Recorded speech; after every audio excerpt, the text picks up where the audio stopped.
नमस्कार सभी मेरे प्यारे साथियों को। स्वागत है आपका GK by Ajay sir YouTube channel और विजन इंस्टीट्यूट के ऑनलाइन प्लेटफॉर्म पर। जो व्यक्ति अपने कदमों की काबिलियत पर विश्वास रखता है वहीं सफलता की ओर बढ़ता है। बिल्कुल, ये एमडी जाट ने बहुत शानदार लाइन लिखी है। अपने ऊपर विश्वास रखना बहुत ज़्यादा ज़रूरी है। और रीट मेंस एसएसटी के अंदर हम धूम मचा रहे हैं भाई साहब। बहुत शानदार अच्छा प्रयास कर रहे हैं, है ना। बिल्कुल।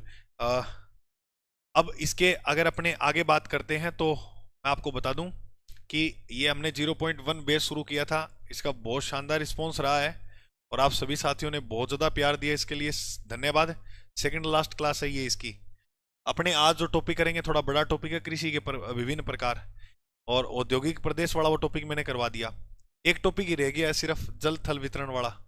वो भी पढ़ लेंगे, बस हो गई जियोग्राफी। कह रहे थे गुरुजी कब कराओगा कद कराओगा, ले भाई साहब हो गई।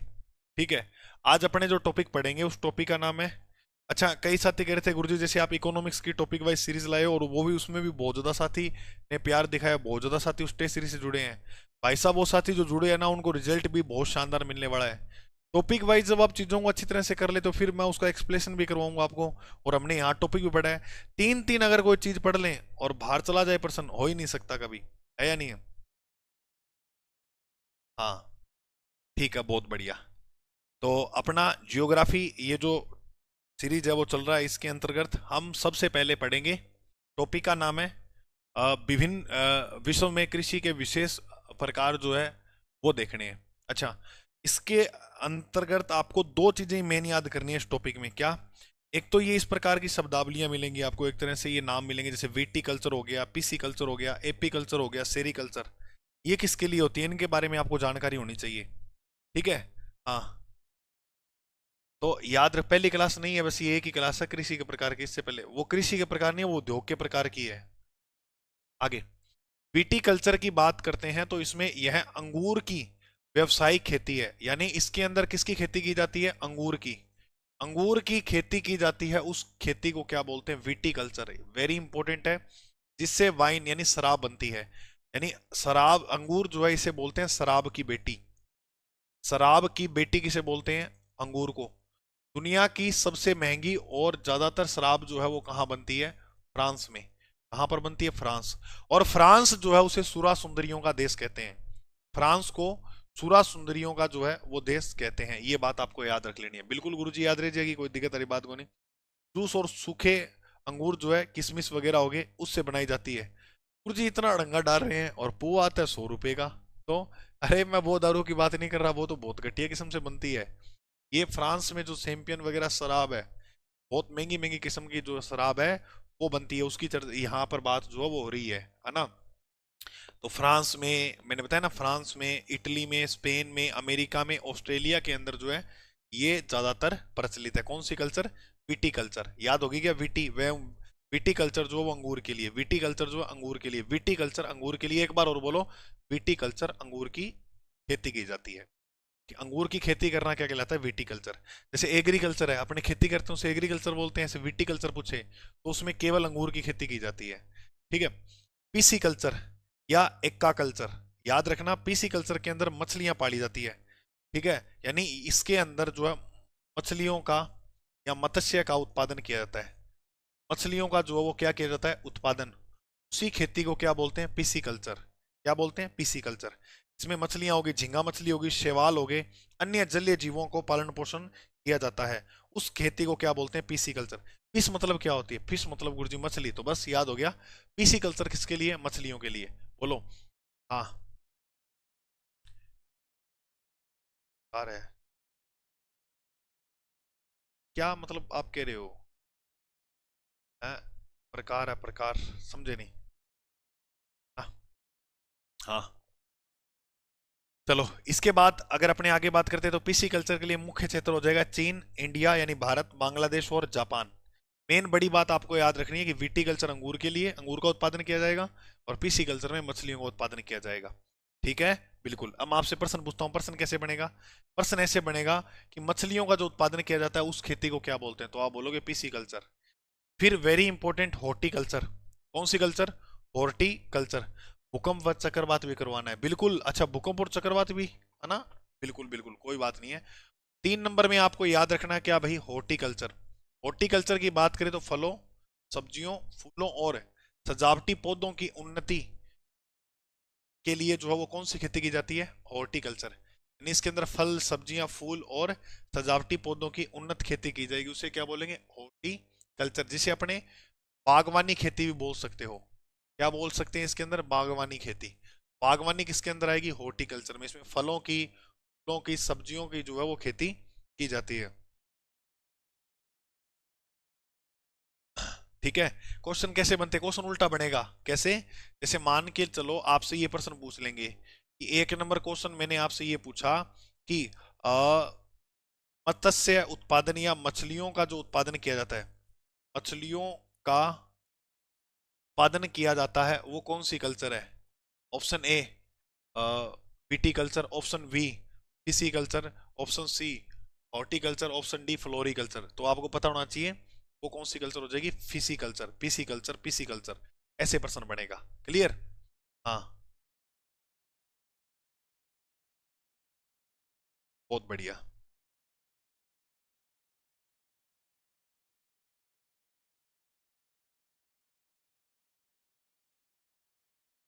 ओके, चलो अब देखो आगे।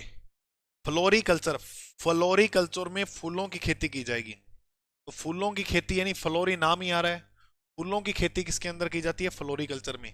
बिल्कुल सिंपल सिंपल आगे हिंट लिख लेना आप, जो बागवानी खेती है उसे हॉर्टिकल्चर बोलते हैं। फूलों की खेती जिसमें की जाएगी, इसमें केवल फूलों फूलों की खेती की जाती है, उस खेती को क्या बोलते हैं, फ्लोरिकल्चर, फ्लोरिकल्चर। हाँ, ये याद रखना। इसके अलावा यह, मैं रीट का सिलेबस अभी आगे लिख रखा है मैंने।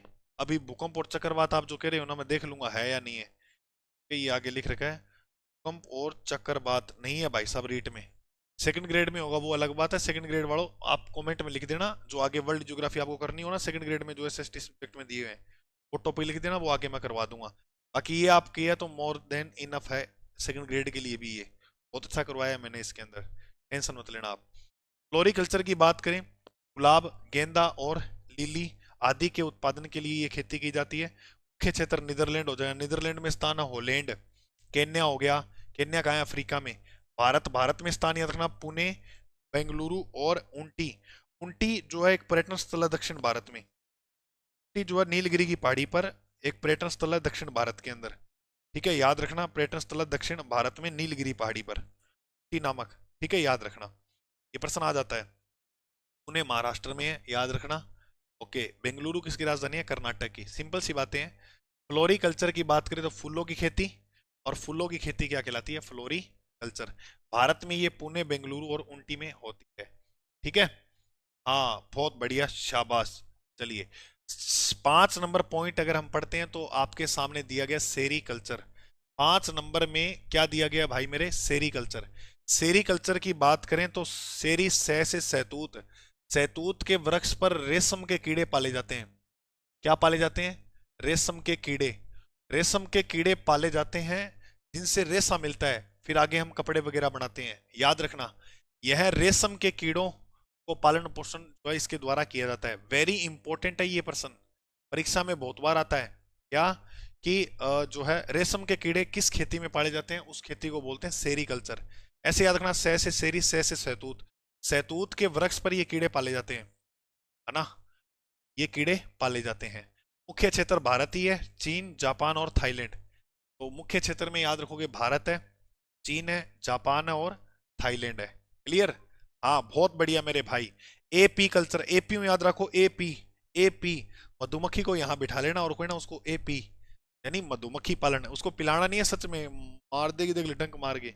हाँ, एपी कल्चर क्या होता है, मधुमक्खियों का पालन कर शहद जो है वो इकट्ठा किया जाता है, मोम आदि का उत्पादन करना ही क्या कहलाता है, एपी कल्चर। एपी कल्चर में किसको पाला जाता है, मधुमक्खियों को। मधुमक्खियों को पाला जाएगा, किसके लिए पाला जाएगा, शहद के लिए। इसके लिए पाला जाएगा, शहद के लिए। एक बार और बोलो, इसके लिए पाला जाएगा। हाँ, तो याद रखना, शहद के लिए जो है वो मधुमक्खियों को पाला जाएगा। वेरी इंपॉर्टेंट बात है, वेरी इंपॉर्टेंट बात है जो आपको याद रख लेनी है।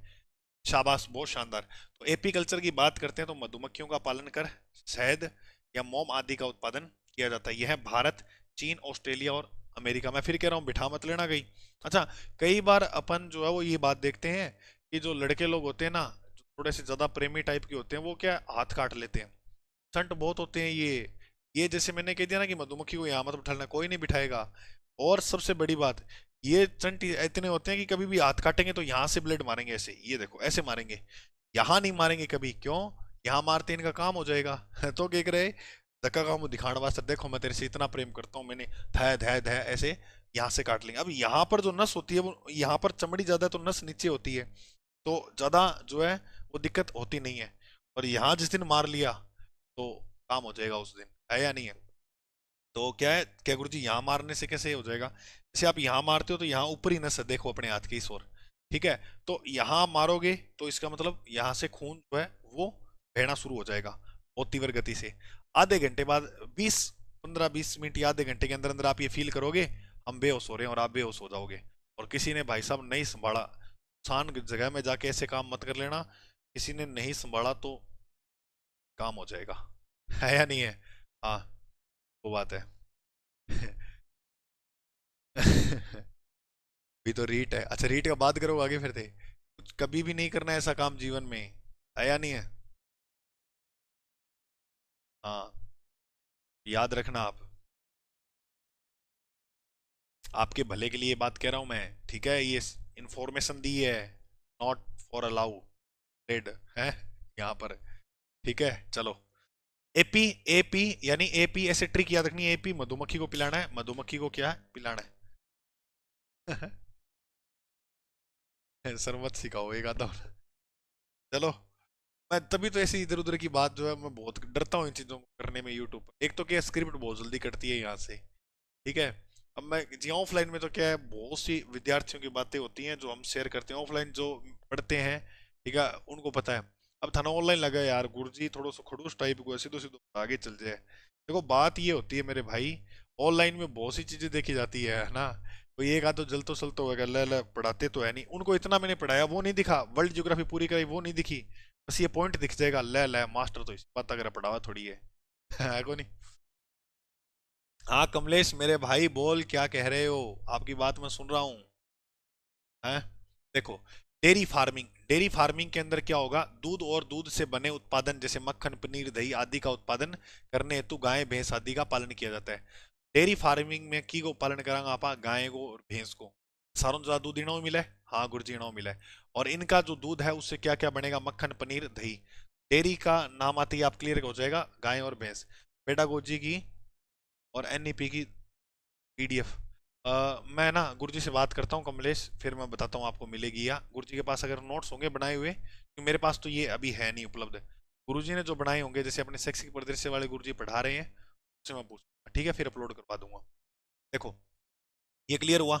8 नंबर, पोल्ट्री फार्मिंग की अगर अपने बात करते हैं तो इसमें मुर्गी, बतख आदि पक्षियों का पालन मांस और अंडे के उत्पादन के लिए किया जाता है। उसे क्या बोलते हैं, पोल्ट्री फार्मिंग, नाम सुना होगा काफी बार। तो इसमें अंडे के लिए, यानी अंडे के लिए जो है वो पालन किया जाता है। राजस्थान में अंडों की टोकरी किसे कहते हैं, ये प्रश्न बताओ ना। अंडों की टोकरी, तो अंडों की टोकरी जो है राजस्थान में वो अजमेर को कहते हैं। इस सबसे ज्यादा कुक्कट जो पालन जो है वो कहाँ देखने को मिलता है, अजमेर में। कुक्कट बोलते हैं लेकिन होता कुक्कड़ है, अपने भाषा बोलते हैं ना कुक्कड़ है, ये तो कुक्कड़ है ना, उसे अपने इसमें किताबों में देखें कुक्कड़ लिखा हुआ मिलता है, तो वो बात है। मुर्गी, बतख आदि पक्षियों का पालन मांस और अंडे के लिए किया जाता है, उसे बोलते हैं पोल्ट्री फार्मिंग। क्या बोलते हैं, पोल्ट्री फार्मिंग। बिल्कुल सिंपल, डेयरी में दूध के लिए, और पोल्ट्री में यानी जो अंडा और मांस है उसके उत्पादन का जो है काम किया जाएगा। यह अमेरिका, ब्राजील, चीन और भारत में प्रसिद्ध है। यह प्रश्न जो है ना मुख्य क्षेत्र न्यूजीलैंड, ऑस्ट्रेलिया, नीदरलैंड, भारत, ये ज्यादा इतने इंपॉर्टेंट नहीं है, जो इतने ये हैं कि डेयरी जैसे दूध और दूध से बने उत्पादन किस कल्चर में आएंगे, तो डेयरी फार्मिंग में आएंगे। पोल्ट्री फार्मिंग में क्या आएगा, इसमें मांस और अंडों का उत्पादन जो है वो किया जाता है। इस प्रकार के प्रश्न जो है वो आपको देखने को मिलते हैं मेरे भाई। इसके बाद अपने जो है बात करेंगे मिक्स्ड फार्मिंग। मिक्स्ड फार्मिंग के अंदर क्या होता है, इसमें फसलों की खेती और पशुपालन एक साथ होता है, यानी इसमें कृषि के साथ साथ पशुपालन भी किया जाता है। कृषि के साथ साथ पशुपालन किया जाता है। अपने इसे मिश्रित खेती भी कहते हैं, मिश्रित कृषि भी इसे कहते हैं। मिक्स्ड फार्मिंग जो है, इसमें खेती तो होगी, खेती के साथ पशुपालन भी एक साथ किया जाएगा, ताकि किसान को लगातार आय मिलती रहे, है ना। किसानों को लगातार आय मिलती रही है, यूरोप, रूस और भारत में प्रचलित है, भारत में भी है भाई, याद रखना। कृषि जो मिश्रित कृषि होती है या मिक्स्ड फार्मिंग, याद रखना, वेरी इंपॉर्टेंट है। इसमें कृषि के साथ पशुपालन भी किया जाएगा, कृषि के साथ पशुपालन भी किया जाएगा, इसे अपने बोलते हैं। ओके, बहुत बढ़िया। फिर आ गया person shifting cultivation. Shifting cultivation की अगर अपने बात करें तो ये एक तरह से झूमिंग खेती होती है, झूमिंग खेती कहलाती है, झूम खेती कहलाती है। किसान कुछ साल एक स्थान पर खेती करते हैं, फिर जमीन छोड़कर नया जंगल साफ कर खेती शुरू कर देते हैं। ऐसी खेती को क्या बोलते हैं? झूमिंग। पूर्वोत्तर भारत में ये ज्यादातर फेमस है, वेरी वेरी मोस्ट इंपोर्टेंट। अब देखो, क्षेत्र मैंने और कहीं नहीं बताया मोस्ट इंपोर्टेंट, यहाँ बता रहा हूँ तो याद कर लेना। पूर्वोत्तर भारत में बहुत ज्यादा फेमस है, अफ्रीका में भी फेमस है, इसके अलावा दक्षिण अमेरिका फेमस है। मोस्ट इंपोर्टेंट कौन सा भारत है? पूर्वोत्तर। मैं फिर कह रहा हूँ, कौन सा भारत है? पूर्वोत्तर। झूमिंग खेती। अच्छा, झूमिंग खेती को बालरा भी बोलते हैं, और इस बालरा को स्थानांतरित भी बोलते हैं। स्थानांतरित, क्योंकि स्थानांतरण हो रहा है ना, इसमें एक जगह स्थायी नहीं है ये। स्थानांतरण कृषि जो है वो इसे कहा जाता है। अब मेरी बात मेरे प्यारे भाई लोगों सुनो ध्यान से। राजस्थान के अंदर भी ये खेती होती है, और कहां पर? दक्षिणी राजस्थान में। दक्षिणी राजस्थान जो बेल्ट है वो आदिवासियों का बेल्ट है। इनका जो बेल्ट है आदिवासियों का, तो आदिवासियों का जो बेल्ट है वो आपको यहां पर दिखने को मिलता है। आदिवासियों का बेल्ट है वो देखने को मिलता है। एक प्रश्न याद रखना, आदिवासी दिवस कब आता है? 9 अगस्त को। आदिवासी दिवस जो है, आदिवासी दिवस कब आता है बोलो भाई मेरे? 9 अगस्त को। आदिवासी दिवस कब आता है बोलो? 9 अगस्त को। एक बार फिर बोलो, आदिवासी दिवस जो है वो कब मनाया जाता है? 9 अगस्त को। एक बार फिर बोलो, आदिवासी जो दिवस है वो कब आता है? 9 अगस्त को आदिवासी दिवस जो मनाया जाता है। अब ये लोग खेती कैसे करते हैं इसको समझे? हाँ समझाओ। ये मान के चलो, ये पहाड़ी इलाका है, पहाड़ी पर इलाके पे भी करते हैं और मैदानी क्षेत्र पर भी करते हैं। ये मान लेते हैं मैदान है, ये पर्वत का इलाका है। अब मान के चलो मेरे भाई, ये सेम स्थिति पर्वत पे हो सकती है और मैदान पे भी हो सकती है, मैं समझा रहा हूं आपको। ये आदिवासी लोग क्या करते हैं, इस वनों को यहाँ काट देते हैं, उसके बाद इनको जला देते हैं और एक मैदान बनाते हैं, उसके ऊपर खेती करते हैं। यह लोग 2 से 3 साल तक ही खेती करते हैं, फिर इस स्थान को छोड़कर सेम एक इसी प्रकार की जगह देखेंगे और वहां करेंगे। तो ऐसे में क्या होता है, बहुत ज्यादा नुकसान होता है। यहाँ वनों को बहुत ज्यादा नुकसान हो रहा है, पर्यावरण को बहुत ज्यादा नुकसान हो रहा है। सोचो, इन्होंने यहाँ पेड़ काट कर इनको जला दिया, क्या यहाँ पर कभी वापस पेड़ जो पनपेंगे? कभी नहीं। तो ऐसे में अपने को वनों की कमी भी देखने को मिलती है। तो वनों की कमी में एक खेती, वनों की कमी में कारण पड़ते हैं, तो उसमें एक कारण पड़ते हैं झूमिंग खेती। झूमिंग खेती इस प्रकार से होती है, भीलों में ज्यादा प्रचलित है। भील में जो पर्वत पर खेती की जाती है उसे दजिया बोलते हैं, सॉरी चिमाता बोलते हैं। पर्वत पर की जाने वाली खेती, यानी माता के मंदिर जो पर्वत पर होते हैं, इसे याद रखना, चिमाता कहते हैं। और मैदानी भाग पर जो खेती की जाएगी उसे क्या बोलते हैं? दजिया। ये कौन सी जनजाति में फेमस है? भील में। दजिया और चिमाता। तो भील जनजाति में पर्वत पर जो खेती करते हैं उसे चिमाता बोलते हैं, मैदानी भाग पर जो खेती करते हैं उसे दजिया बोलते हैं। रिजा को क्या ध्यान में इतनी बात है? तो ये स्थानांतरित स्थिति दक्षिणी राजस्थान में की जाती है, ये बात भी आप याद कर लेना। हाँ मेरे भाई, शेयर करें सभी फ्रेंड्स। संजय वर्मा जी बहुत बहुत धन्यवाद। अरे भाई सभी शेयर कर दो यार, संजय जी कह रहे हैं 9 जनवरी प्रवासी और 9 अगस्त आदिवासी, बहुत बढ़िया, शाबाश। सर रीट के पीवाई क्यू है ये सब स्थानांतरित कृषि वगैरह। अच्छा, ये बात लिख रहे हैं ड्रीम टीचर मिश्रित कृषि। अच्छा, रीट का पीवाई क्यू है क्या ये? हाँ तो याद कर लेना, इंपॉर्टेंट पर्सन है, यहीं से देखो, पर्सन तो यहीं से आने हैं, घूम फिर के एक आधा पर्सन आपको मिल जाएगा और वो परीक्षा में सीधा का सीधा। बस क्या होता है, हमारी आंखों का खेल होता है। कई चीजें हमारे नोट्स में तो लिखी होती हैं और परीक्षा में भी आती है, लेकिन हम सही नहीं कर पाते क्योंकि हमारी आंखों से स्किप हो जाती हैं वो चीजें। तो इतना शानदार आपका रिवीजन होना चाहिए, इतने शानदार आपको टेस्ट लगाने हैं ताकि ये ऐसा हो ही ना हमारे साथ, वो चीज है मेरे भाई। शिफ्टिंग कल्टीवेशन में झूमिंग खेती होती है, जो है किसान कुछ साल तक एक क्षेत्र पे करते हैं, फिर छोड़कर 2-3 साल करते हैं, उसके बाद आगे निकल जाते हैं। ऐसी खेती को स्थानांतरित खेती या वालरा भी कहते हैं। क्लियर? ओके, आगे आगे यदि बात करते हैं, आगे टेरेस फार्मिंग की अगर हम बात करें तो ये क्या होती है टेरेस फार्मिंग? तो मेरे दोस्त, टेरेस फार्मिंग की बात करें तो पर्वतीय ढालों पर सीढ़ी नुमा खेत बनाकर खेती की जाती है ताकि मिट्टी व पानी का बहाव रोक सके। है ना, उसे क्या बोलते हैं, टेरेस फार्मिंग। याद कर लेना टेरेस फार्मिंग। इसे ढालनुमा जो है वो सीढ़ी नुमा, इस प्रकार से ऐसे खेती करते हैं। इसमें मिट्टी व पानी का भाव जो है वो रोक लेते हैं ये, है ना। भारत में हिमालय क्षेत्र में ज्यादा प्रचलित है। नेपाल, चीन और फिलीपींस के अंदर भी आपको ये, यानी एशिया के अंदर ज्यादातर देखने को मिलेगी। शेयर शेयर कहाँ करे, तुम मत ही कर शेयर। ये पूछ रहा है शेयर कहाँ करें, क्या पता कहाँ करेगा, इसलिए मत ही कर। हाइड्रोपोनिक्स। हाइड्रोपोनिक्स की अगर अपने बात करते हैं तो इसमें मिट्टी के बिना पानी और पोषक तत्वों के घोल में पौधे उगाए जाते हैं। यानी मिट्टी के बिना पानी और पोषक तत्व के घोल में पौधे उगाए जाते हैं। उस खेती को क्या बोलते हैं, हाइड्रोपोनिक्स। यानी टेक्निक का यूज करके जो है ये काम किया जाता है। ठीक है। जापान, नीदरलैंड, सिंगापुर, दुबई, ये क्षेत्र है जहां पर इस प्रकार की खेती होती है। वेरी इंपॉर्टेंट है। अब प्रश्न क्या बनेगा, कौन सी खेती है जिसमें मिट्टी का उपयोग नहीं किया जाता, पानी और पोषक तत्वों का घोल से जो है पौधे उगाए जाते हैं। तो आप याद रखोगे हाइड्रोपोनिक्स, हाइड्रोपोनिक्स, हाइड्रोपोनिक्स। हाँ व्हाट्सअप स्टेटस लगा दो, हाँ व्हाट्सअप लगा दो, है या नहीं, उससे आपसे जुड़े हुए जो लोग हैं वो देख लेंगे। चलो, इतनी बात क्लियर हुई तो आगे बस जो है 15 पॉइंट आपको याद रखने हैं इसके अंदर। ज़्यादा लंबी चौड़ी कहानी नहीं है, सिंपल सी कहानी है। इसको आप देखो, जब तक आपको ये चीज़ें याद ना हो ना तब तक आप आगे मत बढ़ना। इसको याद पेन कॉपी लेकर बढ़िया शानदार अच्छे से याद करना है, फिर ही आपको आगे बढ़ना है, ऐसे आगे नहीं बढ़ना है आपको।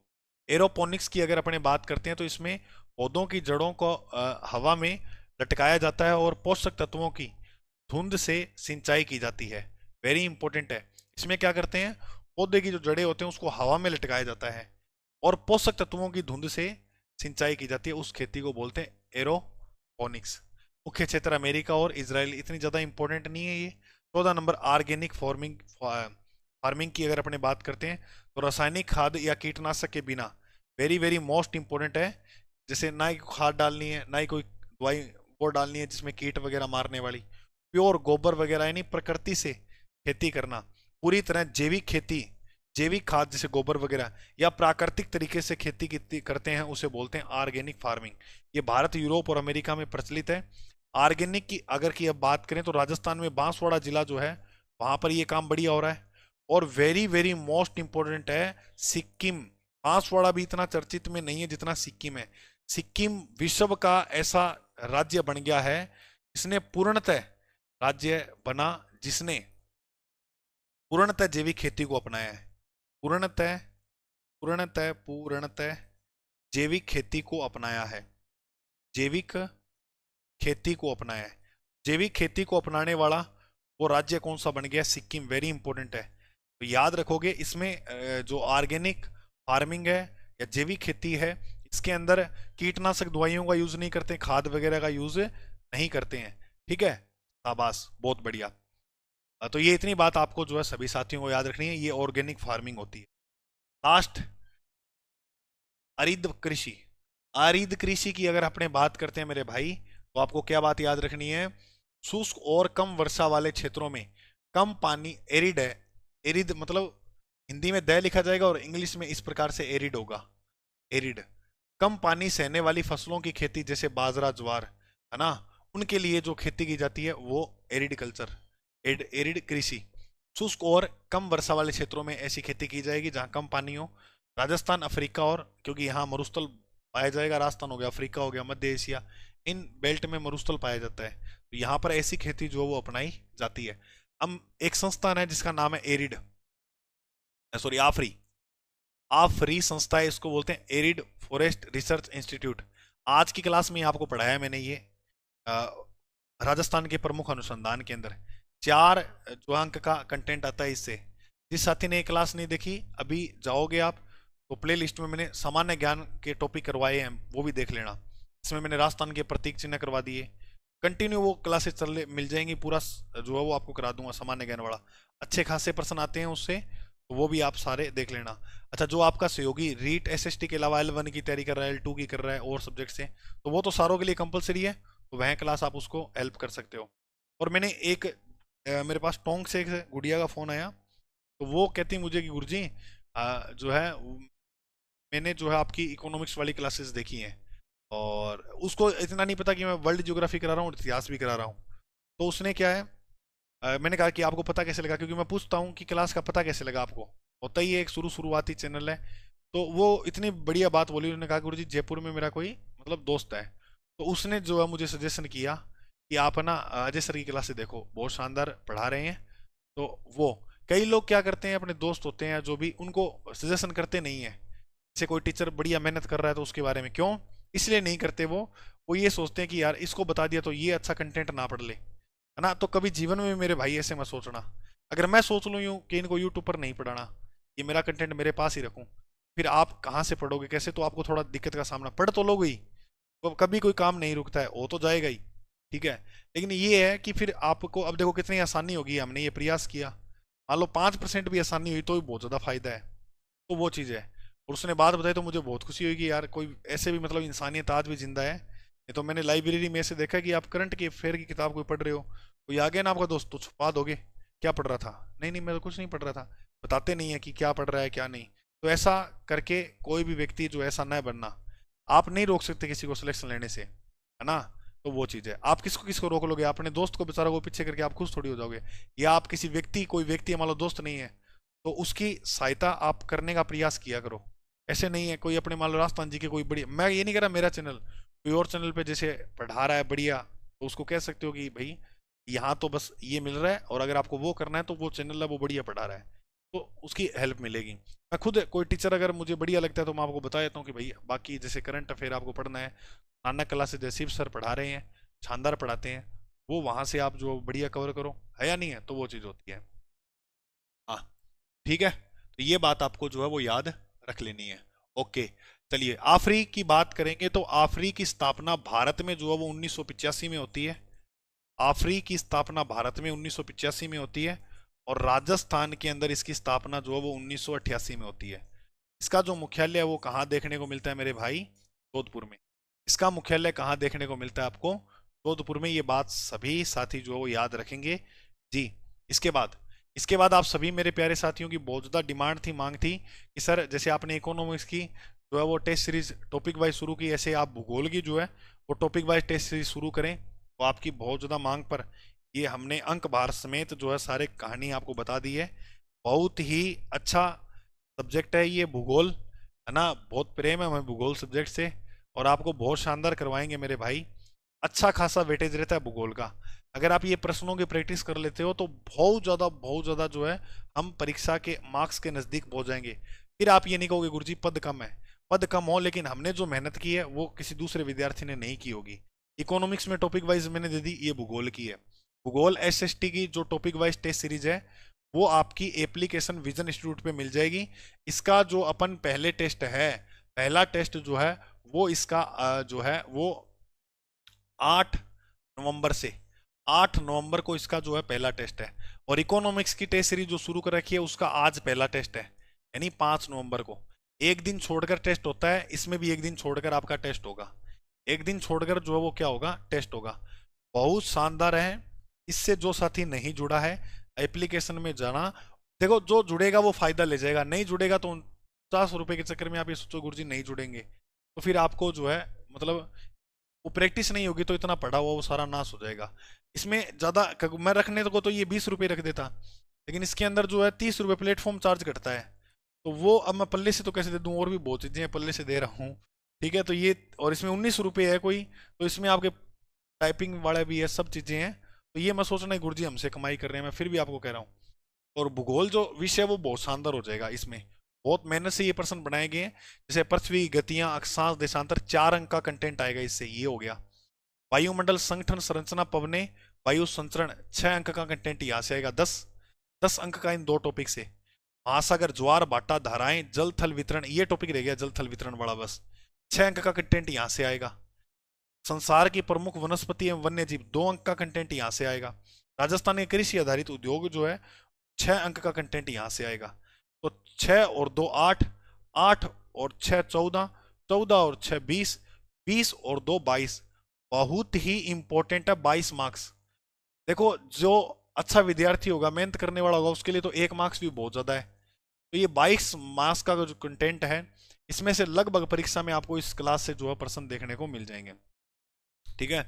और पहले आपको जो है शेड्यूल दिया जाएगा इसका, वो शेड्यूल में आज जो है वो एप्लीकेशन में तो अपलोड कर दिया है, टेलीग्राम पर जो मैं अपलोड कर दूंगा। पहला टॉपिक आपका रहेगा ये वाला, ये पूरा जो टॉपिक है इसमें ऐसे नहीं रहेगा कि जो है गतियां अक्षांश देशांतर एक साथ, ऐसे नहीं।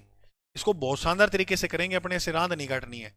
सबसे पहले आपको मैं गतियों के प्रश्न दूंगा, फिर अक्षांश और देशांतर के दूंगा, फिर वायुमंडल में जैसे पवनें होगी है ना, और पवनों के प्रश्न आ जाएंगे वायुमंडल संचरण में, फिर ज्वार भाटा के अलग आएंगे, जल धाराओं के अलग आएंगे। और ये चीजें मतलब अलग टॉपिक वाइज आपको डिफाइन करूंगा। इसमें तो रोड़ गदोड़ मिक्स दिया हुआ है, तो वैसे आपको टॉपिक वाइज दूंगा तो आपको पढ़ने में बहुत ज़्यादा आसानी होगी। और एक दबाव रहेगा कि हाँ मुझे इतना जो है वो पढ़ना ही पढ़ना है, कल टेस्ट है, फिर उसके बाद अपने ये चीज़ है।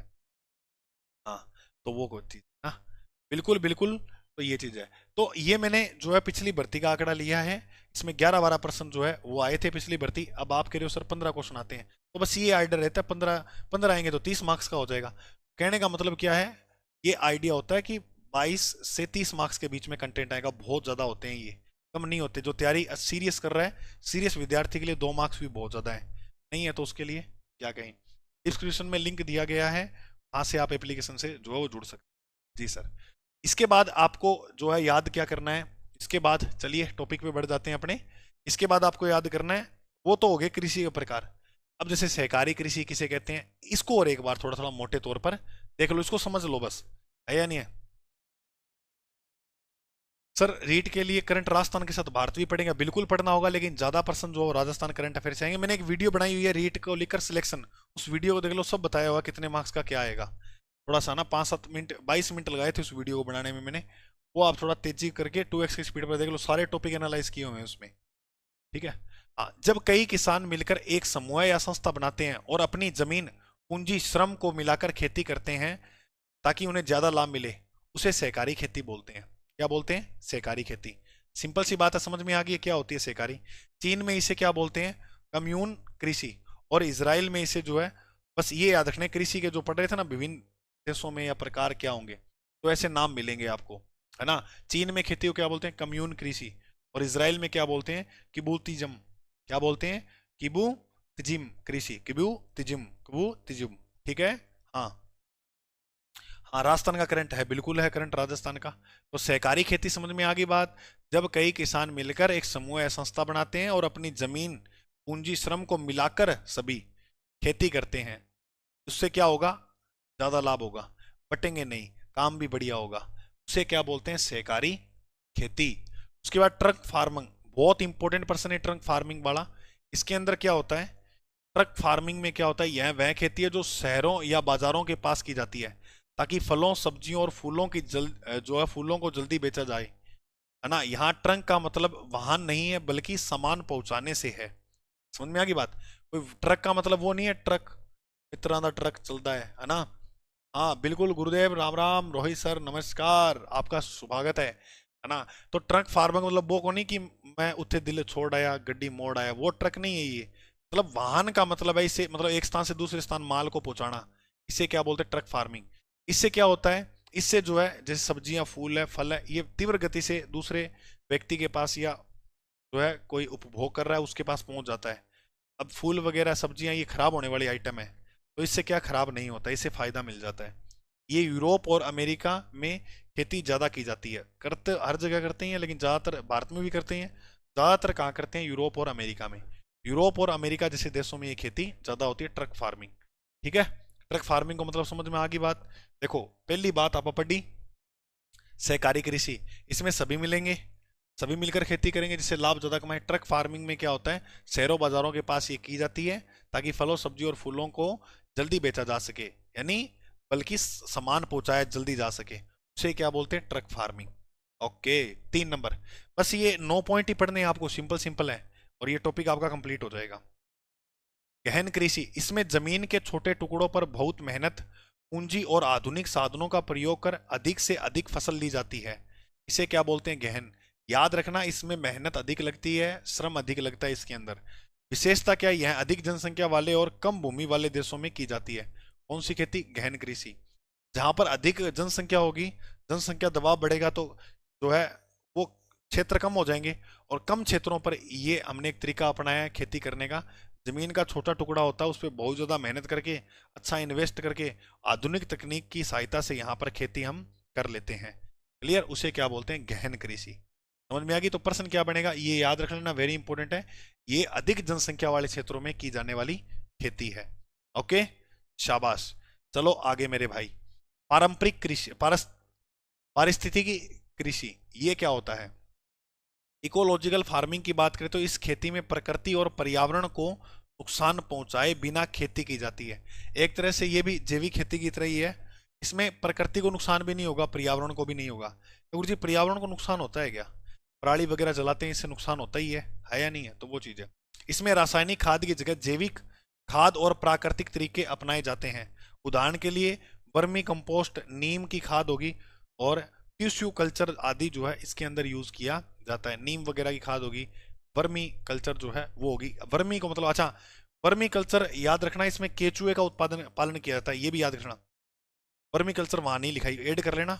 इसमें केचुए पाले जाते हैं जो भूमि को उर्वरक बनाते हैं। केचुए पालन करना कौन सी खेती कहलाता है? वर्मी। केचुए का पालन करना कौन सी खेती कहलाता है? Vermi culture. याद कर लेना। ओके, चलो आगे। निर्वाह कृषि। निर्वाह कृषि की अगर हम बात करते हैं मेरे भाई, तो यह, याद रखोगे, यह खेती किसान अपने परिवार की जरूरत पूरी करने के लिए करता है। तो ये जो खेती है वो किसान अपनी परिवार की जरूरत पूरी करने के लिए करता है, न कि बेचने के लिए। समझ में आ गई? उसे क्या बोलते हैं? निर्वाह खेती। इसमें अपने किसान जो है परिवार वाले की जरूरत जो है पूरी करेगा, न कि बेचने के लिए। इसमें बेचा नहीं जाएगा। इसमें पुराने तरीके अपनाए जाते हैं और मशीनों या उन्नत बीजों का बहुत कम उपयोग किया जाता है। अब सोच के देखो, वो अपने परिवार के लिए काम कर रहा है, तो क्यों मशीन खरीदेगा? आया नहीं? छोटा सा परिवार है तो उसके लिए खेती करेगा, तो ना तो ज्यादा मशीन की जरूरत है, ना उन्नत किस्म के बीज। ये उन्नत किस्म के बीजों का यूज तो करेंगे जब अपने को बेचना हो आगे, है या नहीं है? तो बहुत कम इन चीजों का जो मतलब उपयोग तो होता है, बहुत कम होता है। साधनों के बगैर खेती अपने कर नहीं सकते, उसे बोलते हैं निर्वाह। निर्वाह में ये याद रखिए कि परिवार के लिए खेती करना। ओके, गुरु जी परिवार के लिए तो हम भी करते हैं, लेकिन हम क्या करते हैं, जैसे मान लो कणक बोली आपा, कणक के अंदर आपा देख रहा कि बहुत ज्यादा मात्रा में कणक बोने के बाद जितनी हमें जरूरत होती है वो तो हमारे पास रख लेते हैं, और बाकी को क्या आगे बेच देते हैं, है ना? तो वो चीज है। इसमें ऐसा कुछ होता नहीं है। वाणिज्य कृषि की अगर अपने बात करते हैं, वाणिज्य कृषि की यदि हम बात करें, वाणिज्य कृषि की यदि हम बात करें, तो इस खेती का उद्देश्य फसलों को बाजार में बेचकर मुनाफा कमाना होता है। समझ में आ गई? इसमें नकदी फसलों जैसे कपास होगी, नकदी फसलें कौन कौन सी है? कपास है, गन्ना है, चाय, कॉफी आदि आती हैं, है ना? इनकी खेती होती है। इसमें मशीन, सिंचाई, उर्वरक और नई तकनीक का भरपूर प्रयोग किया जाता है, उसे बोलते हैं वाणिज्य खेती। मेन बड़ी बात है, इसका उद्देश्य फसलों को बाजार में बेचकर लाभ कमाना होता है। ठीक है? इसमें नकदी फसलें जैसे कपास वगैरह जो है वही आती है। ओके, तो नकदी फसलों को बाजार में बेचा जाता है, उसे बोलते हैं वाणिज्य। वाणिज्य खेती में कौन सी फसलें आएंगी? नकदी फसलें। ये बात भी याद कर रहे हैं। ओके, हाँ। इसमें उर्वरक खाद वगैरह और भरपूर, ये जो खाद हो गई, इसके अलावा बात करें तो आधुनिक तकनीक हो गई, इनका भरपूर यूज किया जाता है, उसको वाणिज्य खेती बोलते हैं। रेंचिंग कृषि की अगर अपने बात करते हैं तो मेरे भाई याद क्या रखोगे आप? रेंचिंग खेती में, इसमें खेती नहीं बल्कि पशुपालन किया जाता है, वेरी इंपॉर्टेंट है। रेंचिंग में चिंग चिंग सारा दिन पशु ही करता रहे नहीं, तो इसमें खेती नहीं होती है, याद रखना है, पशुपालन होता है, वेरी इंपॉर्टेंट बात है। प्राकृतिक घास के मैदान में भेड़, बकरी, गाय आदि को चराया जाता है। ऑस्ट्रेलिया में देखा होगा आपने को, बहुत बड़ा घास का मैदान है, वहाँ बहुत ज्यादा भेड़ वगैरह जो है वो चल रही है। वो छोटे मोटे व्यक्ति नहीं होते, लखपति करोड़पति आदमी होते हैं वो, इतना उनके पास 5-5, 3-3 हजार जो है वो भेड़ होती हैं। ऑस्ट्रेलिया, अमेरिका और भारत के पर्वतीय क्षेत्रों के अंदर जो है ये खेती ज्यादा देखने को मिलती है। कौन सी? रेंचिंग। तो रेंचिंग में खेती नहीं होती है, पशुपालन होता है। हो जाएगा याद? रेंचिंग में खेती नहीं होती है, क्या होता है? पशुपालन। इसमें आप देश भी याद कर लेवें, इसके अंदर जो है देश भी याद कर लेवें, और महत्वपूर्ण देश है ऑस्ट्रेलिया। कौन सा हो जाएगा? ऑस्ट्रेलिया। वाह भाई वाह मेरे भाई, बहुत बढ़िया। चलो भैया आगे। सामूहिक खेती की अगर अपने बात करते हैं तो याद रखना, इसमें जमीन और साधनों को स्वामित्व पूरे समाज या समूह के पास होता है, किसी एक व्यक्ति के पास नहीं होता है स्वामित्व। ये समाज और किसी समूह के पास ये होगा, सब मिलकर इसमें श्रम करते हैं, मजदूरी करते हैं और उत्पादन को बांट लेते हैं आपस में। उदाहरण के लिए सोवियत संघ, यूएसएसआर में इसे, वेरी इंपॉर्टेंट नाम है, कोल खोज कहा जाता है। क्या कहा जाता है? कोल खोज क्या कहा जाता है? कोल खोज कहाँ कहते हैं? सोवियत संघ में। सोवियत संघ में इसे कोल खोज कहा जाता है। सोवियत संघ में इस खेती को क्या बोलते हैं? याद रखोगे, कोल खोज। सामूहिक खेती को सोवियत संघ में कोल खोज कहते हैं। इसमें जो जमीन और साधन का स्वामी है वो पूरा समाज होता है। ऐसी खेती भी यहाँ होती है, इसीलिए तो कृषि के विभिन्न प्रकार हम पढ़ रहे हैं। रह जाओ ध्यान में, हाँ गुरुजी रह जाओ। रोपन खेती, आ जाओ रोपन में, है ना। रोपन खेती के अंदर अगर हम पढ़ें लास्ट और अंतिम है रोपन। रोपन कृषि की बात करें तो इसमें एक फसल कृषि है। इसमें कृषि क्षेत्र का आकार बहुत विस्तृत होता है, बहुत बड़ा होता है। इसमें आपने देखा होगा बहुत बड़ी बड़ी जो करपेन है उसको ऐसे ले जाकर एक साथ खेती करते हैं ना। उदाहरण के लिए चाय, कॉफी, रबड़, कपास, गन्ना, केला, कॉफी बागानों को फजेड़ा कहते हैं। एक मिनट इसको आप होल्ड रखो, पहले इसको समझो। रोपन खेती क्या है? यह एक फसली खेती है, एक फसल की खेती है। इसमें कृषि क्षेत्र का आकार बहुत बड़ा होता है, विस्तृत होता है। जैसे उदाहरण के लिए चाय, कॉफी, रबड़, कपास, गन्ना या केला। कॉफी बनाने का कॉफी बागानों को क्या बोलते हैं ये याद रखोगे? फजेड़ा। फंजेड़ा, फिंजेड़ा जो है वो कॉफी बागानों को बोलते हैं। फिंजेड़ा जो है वो क्या बोलते हैं? कॉफी बागानों को जो है वो कहते हैं। तो गुरुजी 7 बजे आईसीटी की क्लास थी, बस अभी आईसीटी क्लास होगी 15 पे कर देंगे शुरू। ये हमारा टॉपिक जो कंप्लीट हो गया है, ठीक है। तो रोपन खेती भी मेरे भाई आप याद कर लेवें। ओके गुरुजी, बस लास्ट रोपन खेती के बाद आपको याद क्या रखना है कि भारत में कृषि के जो प्रकार हैं वो कौन कौन से ना। तो भारत एक तरफ भारत के क्षेत्र लिख रखे हैं, एक तरफ कृषि के नाम लिख रखे हैं स्थानांतरित। झूमिंग खेती मैंने कहा था उत्तर पूर्वी भारत में प्रचलित है। बीवर व दहियार जो खेती है वह मध्य प्रदेश में बुंदेलखंड जो संभाग है वहां ज्यादा की जाती है। दीपा जो खेती है वह बस्तर, बस्तर कहाँ है? छत्तीसगढ़, बहुत खतरनाक इलाका है जिला बस्तर, है ना। हाँ। तो जारा एवं एरका ये दक्षिणी भारतीय राज्य में की जाएगी। बन्ना या बत्रा, सॉरी बत्रा जो है वो दक्षिणी पूर्वी राजस्थान में, याद करो बत्रा कहाँ की जाएगी? दक्षिणी पूर्वी राजस्थान में। पोंडू, पोंडू आंधा है आंध्र प्रदेश में। पोंडू आंधा है, पोंडू आंधा है आंध्र प्रदेश में। और कुमारी याद कर लेना, क्यों कुमारी केरल। और कमान, बिंगा, पोंडू, धाती ये उड़ीसा में। ये सब खेती कहाँ की जाएगी? उड़ीसा में। तो एक पॉइंट आप सभी मेरे प्यारे साथियों को यह भी याद कर लेना है, यह भी याद कर लेना है। तो ये सब बातें जो है वो याद है आपको रखनी है, कौन सी कहाँ है। कॉपी में उतार लेना है, मैं साइड हो जाता हूँ, स्क्रीनशॉट ले लो इसका। अच्छे से उतार कर इसको गहन अध्ययन करोगे, ठीक है ना मेरे भाई? बिल्कुल गुरुजी। और आज इस एसएसटी का 5 नवंबर यहाँ लिख रखा है। इसका दूसरा टेस्ट आज सफलतापूर्वक पूर्ण दिया है विद्यार्थियों ने।